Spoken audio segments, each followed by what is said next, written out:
10 minutos, desculpa. Muito bem, muito bom dia, presidente, ministro. Ministro Mauro Vieira, Vossa Excelência, embaixador, ministro de Estado das Relações Exteriores. Ao seu lado está o deputado Felipe Barros, que é presidente da Comissão de Relações Exteriores e Defesa Nacional dessa Câmara dos Deputados. Quero lembrar Vossa Excelência, mas principalmente os demais, porque Vossa Excelência bem sabe, que Vossa Excelência foi convocado para estar aqui na Comissão de Relações Exteriores no dia 6 de maio, terça-feira à tarde, 14 horas. Cheguei a este recinto, ele estava vazio. Vossa Excelência, segundo a agenda oficial do Ministério das Relações Exteriores, estava com despachos internos. Mas havia dito ao presidente da Comissão de Relações Exteriores, deputado Felipe Barros, que Vossa Excelência não poderia estar aqui cumprindo a convocação feita, sob pena de crime de responsabilidade, se Vossa Excelência não aqui comparecesse. Vossa Excelência avisou por e-mail no sábado anterior o presidente Felipe Barros que aqui não estaria porque sua viagem à Rússia com o presidente Lula havia sido antecipada. O que Vossa Excelência não disse no e-mail enviado ao presidente da comissão, e nós todos vimos esse e-mail, inclusive ele foi lido aqui, é que a viagem antecipada tinha partida marcada para as 22 horas. Ou seja, Vossa Excelência, como disse a sua agenda oficial, esteve em Brasília, no seu gabinete, a metros daqui, e apesar de convocado para estar aqui conosco, Vossa Excelência preferiu desrespeitar esta comissão e o próprio presidente da comissão, Felipe Barros, não comparecendo. Portanto, a primeira pergunta minha é, Vossa Excelência já pediu pelo menos desculpas ao presidente dessa Comissão de Relações Exteriores, Felipe Barros? Nós encaminhamos por meio dessa comissão, inclusive, aprovado pelos membros aqui, deste colegiado, este caso ao presidente da Casa e à mesa, que ainda está por deliberar e enviar à Procuradoria-Geral da República para que tome as necessárias medidas. Afinal de contas, Vossa Excelência cometeu um crime de responsabilidade ao aqui não comparecer e dando uma justificativa que não é a justificativa que cabe quando ocorre a falta de comparecimento, pois não foi uma agenda previamente feita, muito menos uma agenda que ocorria na hora dessa reunião.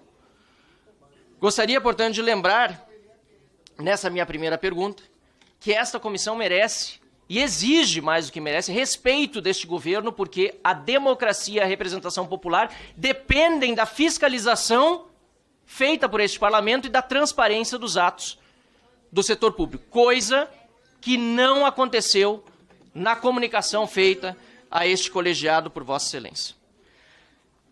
Em relação aos temas aqui colocados, senhor ministro, o transporte em táxi aéreo, Uber da Força Aérea Brasileira para uma criminosa peruana. É relevante lembrar que até agora não está claro se foi refúgio ou se foi asilo. Encaminhamos pedido de informação, fizemos esta manifestação por várias vezes, mas como Vossa Excelência bem sabe, os conceitos são diversos e até agora não está explicado. Ouso dizer que não está explicado porque não há explicação. Pois houve uma diligência enorme para conceder asilo a uma criminosa, inclusive, coincidentemente, no dia da sua condenação, estava ali uma aeronave da FAB para transportá-la. Eu acompanhei o que Vossa Excelência já disse ao Senado da República e as suas manifestações e justificativas não cabem, utilizando exemplos internacionais muito distintos daquilo que aconteceu com o transporte na Dina Herédia, enquanto Vossa Excelência tem dificuldade de incomodar os ditadores aliados do Lula, como é o caso do Maduro. Vossa Excelência disse aqui que, com muita frequência, buscava contato com o governo venezuelano ou com a ditadura de lá, para que chegasse água e para que chegasse luz à embaixada argentina sob custódia do governo brasileiro. Pois bem, senhor ministro, eu quero aqui trazer o relato do Pedro Uruchurtu, que lá estava e falou comigo por WhatsApp quando aconteceu a concessão de asilo a Nadine Heredia, porque ele estava simplesmente Indignado com o fato de que eles estavam lá abandonados e há 150 dias sem luz, senhor ministro. 150 dias sem luz desde 23 de novembro de 2024. E Vossa Excelência diz que estavam tratando de garantir luz e acesso ao técnico. Sabe o que disse o Pedro Luciucci, senhor ministro? Talvez o senhor não saiba, porque pelo visto as informações não chegam ao senhor no ministério. Ou talvez a embaixadora Gilvânia Maria de Oliveira não tenha sequer passado perto daquela embaixada. Porque o técnico foi uma única vez consertar o gerador que depois pifou e o ditador não deixava o técnico ir à embaixada. Mais de 150 dias sem luz. E Vossa Excelência vem aqui, diante dos deputados, dizendo que estava trabalhando para garantir luz. Água, senhor ministro. Água. 1.000 litros de água a cada 10 dias.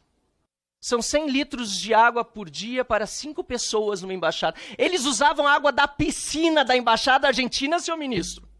Eu disse na tribuna e repito diante de Vossa Excelência, se o senhor tiver uma tartaruga para cuidar, ela foge. Ela foge. Não é possível. Não é possível, senhor ministro.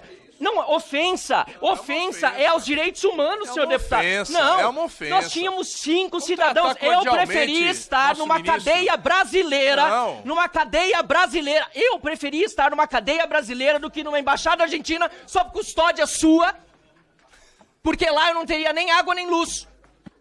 Numa cadeia brasileira ainda tem isso. Então, senhor ministro, o senhor vem aqui para dizer que estava cuidando e mais. Não foi informado pelo governo americano da ação que levou, felizmente, o senhor reconhece que encerrou 413 dias de drama daqueles venezuelanos opositores políticos, mas não criminosos, que estavam sob custódia sua, ministro das Relações Exteriores, Mauro Vieira, que o senhor, pelo menos, demonstra aqui uma certa, não vou dizer satisfação, mas pelo menos um certo alívio de que esses 413 dias de drama se passaram. No entanto, a nota de Vossa Excelência do Ministério das Relações Exteriores não faz nenhuma menção à ação americana, parabenizando os americanos pelo que fizeram. Por que não? Se salvar aquelas pessoas que lá estavam, sofrendo dentro de uma embaixada sob sua custódia, que aí, dando o benefício da dúvida, então, talvez aquelas tartarugas realmente estivessem com problemas para serem atendidas, porque o ditador lá é muito duro, mas Vossa Excelência tem dificuldade em condená-lo e até de tratar, pelo visto, diretamente com ele para resolver esse assunto, por que não congratular o governo americano? E aí entro para outra pergunta, senhor ministro. O senhor, por acaso, tem acesso a Marco Rubio? Ele é secretário de Estado dos Estados Unidos. E fontes da imprensa dizem e publicam que Vossa Excelência até hoje não falou com ele.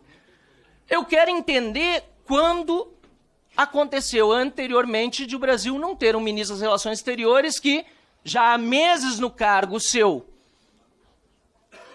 a sua contraparte está empossada nos Estados Unidos, um dos principais aliados históricos brasileiros.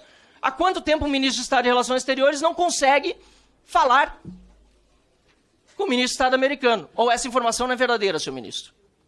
O senhor já falou com o secretário de Estado, Marco Rubio? Se o senhor quiser responder, pode dizer sim ou não com a cabeça, não tem problema. No momento da resposta, eu darei todas as Dará o detalhe. Ok. Então, no momento, o senhor me responde se já falou com o secretário de Estado, Marco Rubio. Agora, me parece que a falta de atenção do governo americano, que é causada, talvez, justamente pelas atitudes do governo brasileiro, é sintomática da falta de condições de Vossa Excelência continuar sentado nessa cadeira e, por esse motivo, Vossa Excelência também deixou de vir a esta comissão, desrespeitando o parlamento brasileiro, porque não tem noção da grandeza do cargo que o senhor ocupa nesse momento. Pois ele deveria ser utilizado para respeitar a tradição diplomática brasileira de Rio Branco, de defesa dos direitos humanos, de defesa da solução pacífica de controvérsias, e não da defesa de ditaduras, e não da cumplicidade com o regime autoritário que se está hoje implementando no nosso país. Portanto, eu tenho mais oportunidades depois para falar, mas deixo aqui, desde já consignado na minha fala, a profunda indignação que eu tenho com a situação que hoje o Brasil se encontra no cenário internacional, em virtude das atitudes que o governo brasileiro tem tomado para proteger corruptos e bandidos e não dar para aqueles que merecem o devido respeito aos seus direitos humanos. Muito obrigado, senhor presidente. Obrigado, deputado Marcel. Passo a palavra ao ministro para as respostas aos questionamentos pelo prazo de 10 minutos. Muito obrigado, senhor presidente. Eu queria começar dizendo que não desrespeitei esta comissão e pelo número de vezes que mencionei que aqui estive, pelo diálogo constante que tenho com os senhores deputados, os senhores senadores, presidentes dessa casa, jamais deixei de me negar a ter nenhum tipo de contato ou nenhum tipo de interlocução, seja formal nas comissões, seja em visita aos gabinetes, na troca de informação que é sempre necessária para a execução da política externa brasileira. Eu gostaria de dizer a Vossa Excelência que eu recebi a comunicação da convocação para o dia 6 de maio, inclusive dentro de um prazo curto do dia da emissão da convocação. Eu estava no exterior, eu estava acompanhando o funeral do Papa Francisco com o presidente da República, junto com o presidente do Senado e da Câmara. Eu não desrespeitei em nada. Quando eu voltei, foi uma viagem obviamente inesperada, porque foi quando nos surpreendemos com a triste notícia do falecimento do Papa Francisco. Mas, ao voltar, eu tive uma quantidade enorme e, no início, não sabia, não tínhamos ainda a certeza do horário da partida, e eu tive uma quantidade enorme, sim, de despachos de ocupações internas no Ministério no dia 6. Mas eu tive todo o dia ocupado, de manhã até o final do dia, com inúmeras reuniões e preparativos com a minha equipe, preparando a visita e o assessoramento do presidente na viagem que se realizou em seguida. Eu pedi a compreensão, através, inclusive, dos meus colegas da assessoria parlamentar, para que se escolhesse, para que se elegesse um outro dia. E não foi logo imediatamente, por outros compromissos também dessa comissão. A comissão tinha outros compromissos e outras reuniões, outras convocações ou convites, e não foi possível ser antes, mas, por acaso, no dia 6, eu não tinha condições de vir, porque senão eu não cumpriria, aí sim, com as minhas obrigações de principal assessor de política externa do senhor presidente da República.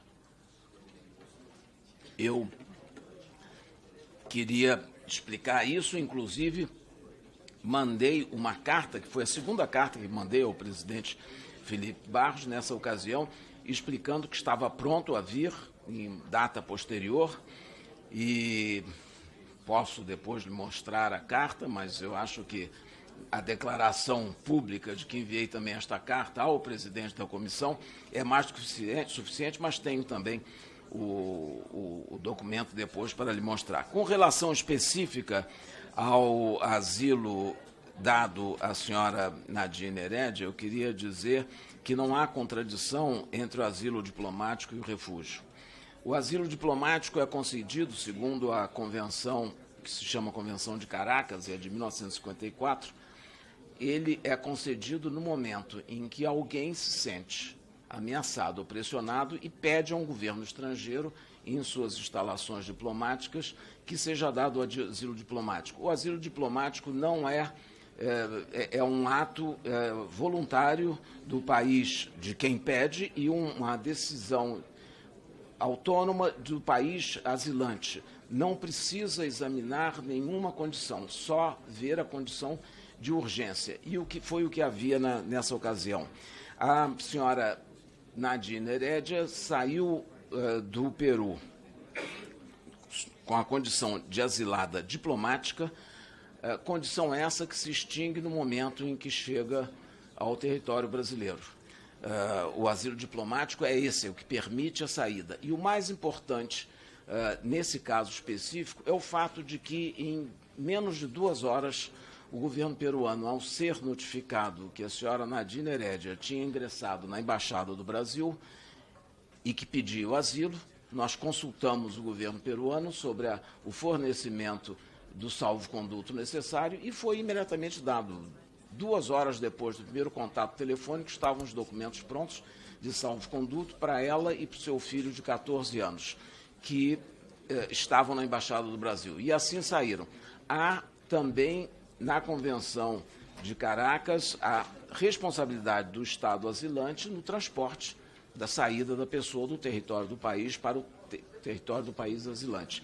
E isso foi feito, e volto a dizer, não repetir aqui para não cansá-los, mas posso, evidentemente, voltar a enumerar todos os antecedentes que ocorreram em casos anteriores que o Brasil concedeu asilo ou outros países da região.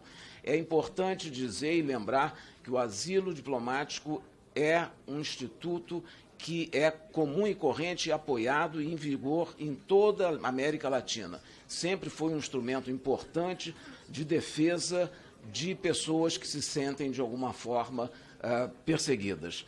E o asilo diplomático foi concedido. Agora, no momento que ela chegou ao Brasil, o funcionário da imigração que processou a sua chegada e entrada no território brasileiro, é preciso dizer que não há necessidade de visto para um cidadão portador de passaporte e de nacionalidade peruana, ela entrou no Brasil e, nesse momento, entrou com um pedido de refúgio. O pedido de refúgio, como Vossa Excelência sabe, é submetido, é um direito que a lei brasileira, a legislação de imigração de imigrantes, estabelece. Ao chegar, qualquer estrangeiro pode se declarar perseguido e com necessidade de permanecer no Brasil. Com isso, recebe o status de refugiado, recebe documentação e o caso é submetido depois ao Conselho Nacional de Refugiados, ao CONARE, que vai examinar e determinar se é devido ou não. Isso é um conselho interministerial com a participação de vários ministérios, que está sob a administração direta, vamos dizer, da responsabilidade direta do Ministério da Justiça e que determina sobre todos os refugiados, todas as pessoas que chegam e pedem o refúgio, pedem a proteção no Brasil. Há inúmeros casos e todos tratados de acordo com a lei. A nossa legislação permite, portanto, não há nada de ilegal nisso. Ainda com relação na questão da senhora Nadine Heredia, há um processo em curso nos tribunais peruanos. No dia 15, no dia que ela viajou para o Brasil, ela ainda não tinha uma sentença declaratória de condenação, portanto, ela veio antes disso. A sentença só foi emitida e validada agora no final do mês de abril, ou agora no início de maio, mas, enfim, pelo menos 3 semanas após a chegada da senhora Nadine Heredia. Com relação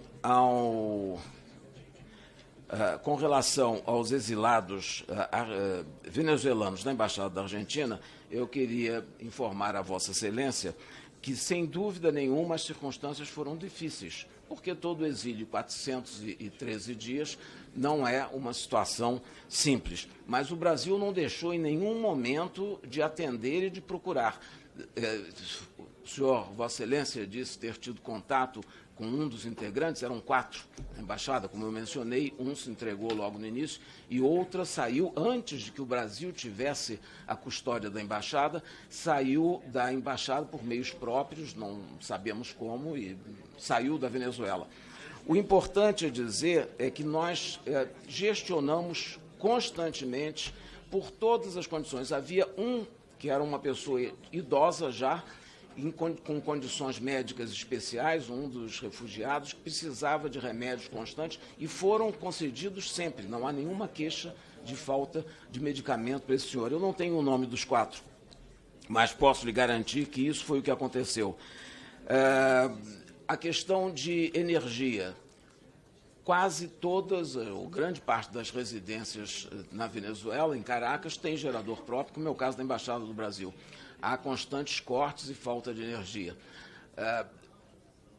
A energia, não foram 153 dias sem energia, foram 153 dias com um gerador elétrico. Inclusive, Não, ele foi Estava quebrado. Ele foi quebrado, foi reparado várias vezes. Não podia entrar mais o técnico, é o relato que nós recebemos. Eu tenho outros relatos e eu tenho informações que garantem que não entrou todos os dias, mas entrou sempre que foi necessário. E depois também nós gestionamos com o governo argentino, porque a responsabilidade do prédio da embaixada é argentina, eles que mantêm os custos da Embaixada da Argentina, os custos de empregados, de luz, de água, todos os custos é do governo argentino. Quando houve uma pane definitiva do gerador, nós gestionamos, pedimos, e o governo argentino imediatamente mandou pagar um novo gerador que foi instalado e funcionou. Essa é a informação que nós temos e que eu tenho. O senhor falou que estava sob minha custódia. Não, jamais esteve sob minha custódia. Esteve sob a custódia do Brasil. É o que determina o direito internacional. Independente quem seja o presidente da República ou quem seja o ministro ou qualquer outra autoridade. É pela legislação, pela Convenção de Viena de Relações Diplomáticas, o país, é o governo brasileiro. Ministro. E queria finalmente ainda dizer que não temos por que parabenizar o governo americano por este caso. Nós parabenizamos o governo americano por qualquer ato, qualquer gestão, qualquer decisão que seja positiva. Mas nesse caso não, porque nem eles assumiram até hoje a autoria da operação de retirada, se é que houve. O governo venezuelano também não disse nada. Nós só sabemos que os 4 que estavam na residência se apresentaram nos Estados Unidos e foram ao Ministério das Relações Exteriores dos Estados Unidos, tiveram reuniões e encontros. Mas em nenhum momento nos foi dito, quer pelas autoridades venezuelanas, quer pelas americanas, o que aconteceu, como foram retirados. Ninguém assumiu essa responsabilidade. Eu não posso fazer, portanto, um agradecimento no vazio, sem saber quem foi. De qualquer forma, quem quer que se tenha feito essa operação, eu acho que foi um ato de coragem, arriscado, mas eu felicito pelo resultado, porque terminou esse período de 413 dias, dos quais talvez 200, perto de 200, tenham estado sob a nossa responsabilidade. Deve-se lembrar que desde o início, quando eles entraram, a Argentina tinha relações diplomáticas com a Venezuela e pelo menos metade, eu não tenho aqui a data exata, mas foi em agosto do ano passado que nós assumimos a responsabilidade pela embaixada deles em Caracas. Obrigado, metade do tempo, pelo menos, foi de responsabilidade do governo argentino, que tinha também a obrigação de fornecer água, comida, remédios, eletricidade, tudo isso. Eu tenho certeza que eles devem ter fornecido. E imagino que esse senhor que estava retido deve ter informado a Vossa Excelência isso também. Obrigado, ministro.